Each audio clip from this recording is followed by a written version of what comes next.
નમસ્કાર મિત્રો, LRD 2026નું result આવી ગયું છે, પરંતુ હવે દરેક ઉમેદવારના મનમાં ચાર મોટા પ્રશ્નો છે કે ડીવી લિસ્ટ ક્યારે આવશે, ડોક્યુમેન્ટ વેરિફિકેશન ક્યારે શરૂ થશે, ફાઇનલ મેરિટ ક્યારે જાહેર થશે અને સૌથી છેલ્લે એપોઇન્ટમેન્ટ લેટર ક્યારે મળશે.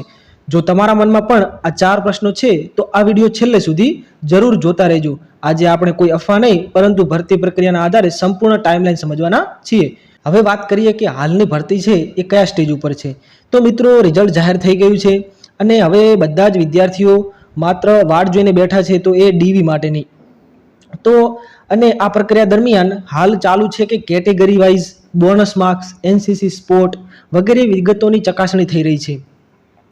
સૌથી પહેલો પ્રશ્ન છે કે ડીવી લિસ્ટ ક્યારે આવી શકે. તો સત્તાવાર તારીખ હજુ જાહેર થઈ નથી, પરંતુ ભરતી પ્રક્રિયા પ્રમાણે રિઝલ્ટ પછી થોડા જ અઠવાડિયાની અંદર ડીવી માટેની યાદી જાહેર કરવામાં આવશે. તેથી ઉમેદવારોએ રોજ ઓફિશિયલ અપડેટ પર નજર રાખવી જોઈએ.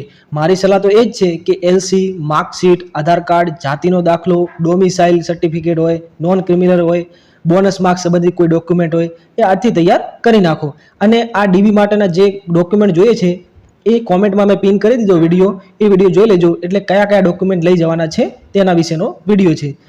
બીજો પ્રશ્ન છે કે ડીવી દરમિયાન શું થશે. તો ડીવી દરમિયાન તમારું ડોક્યુમેન્ટ વેરિફિકેશન થશે, એટલે બધા જ ડોક્યુમેન્ટ ચેક કરવામાં આવશે, પરંતુ દરેક દસ્તાવેજની ચકાસણી થશે એકદમ ઝીણવટપૂર્વક. જો કોઈ માહિતી ખોટી હશે અથવા જરૂરી દસ્તાવેજ નહીં હોય તો મુશ્કેલી આવી શકે તમારા માટે. તેથી આજે જ એક ફાઇલ બનાવી દો અને મસ્ત ઓરિજિનલ ઝેરોક્સો તૈયાર બધું જ તૈયાર કરી રાખો. ત્રીજો મહત્વનો પ્રશ્ન છે કે ફાઇનલ મેરિટ ક્યારે આવશે ડીવી પછી. તો ડીવી પૂર્ણ થયા પછી ભરતી બોર્ડ તમામ ઉમેદવારોના દસ્તાવેજની ચકાસણી કરશે કમ્પ્લીટ. ત્યારબાદ ફાઇનલ મેરિટ જાહેર થશે. આ ફાઇનલ મેરિટ જ નક્કી કરશે કે કયા ઉમેદવારો આખરી પસંદગી થશે. સોશિયલ મીડિયા પર ફરતી કોઈ પણ અનઓફિશિયલ મેરિટ લિસ્ટ પર વિશ્વાસ ના કરવો.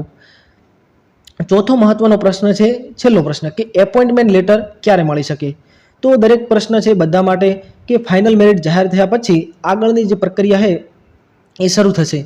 જરૂર મુજબ પોલીસ વેરિફિકેશન, મેડિકલ અથવા અન્ય પ્રક્રિયા પૂર્ણ થયા બાદ પસંદ થયેલા ઉમેદવારોને એપોઇન્ટમેન્ટ લેટર આપવામાં આવશે. ગઈ સાલ એપોઇન્ટમેન્ટ લેટર 3 ડિસેમ્બર 2025ના આપવામાં આવ્યા હતા. આ વખતે ભરતી પ્રક્રિયા થોડી ઝડપથી ચાલી રહી છે, તો ડિસેમ્બર પહેલાં પણ આવી શકે છે એપોઇન્ટમેન્ટ લેટર. અને ત્યારબાદ તમારી ટ્રેનિંગ શરૂ થશે, એટલે હજુ થોડી ધીરજ રાખવી પડશે આપણે. અને મિત્રો, આગામી દિવસોમાં સોશિયલ મીડિયા પર ઘણી અફવાઓ આવશે. કોઈ કહેશે કે કાલે ડીવી આવશે, કોઈ કહેશે કે આવતીકાલે મેરિટ પડી જશે, કોઈ કહેશે કે અઠવાડિયા પછી આવશે. પણ એ તમે માત્ર ઓફિશિયલ અપડેટ પર વિશ્વાસ કરવો જોઈએ. હું પણ ચેનલ પર માત્ર કન્ફર્મ માહિતી જ આપવાનો પ્રયત્ન કરીશ. હું કોઈ ફેંકવા આવ્યો નથી.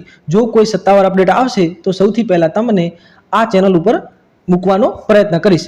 જો વિડીયો ગમ્યો હોય તો લાઇક કરો, ચેનલને સબસ્ક્રાઇબ કરો અને કોમેન્ટમાં જરૂરથી લખજો કે તમારે કેટલા માર્ક્સ છે અને સૌથી વધારે કઈ બાબતની તમે રાહ જોઈ રહ્યા છો.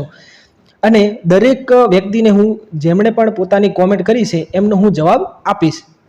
જય હિન્દ, જય ભારત.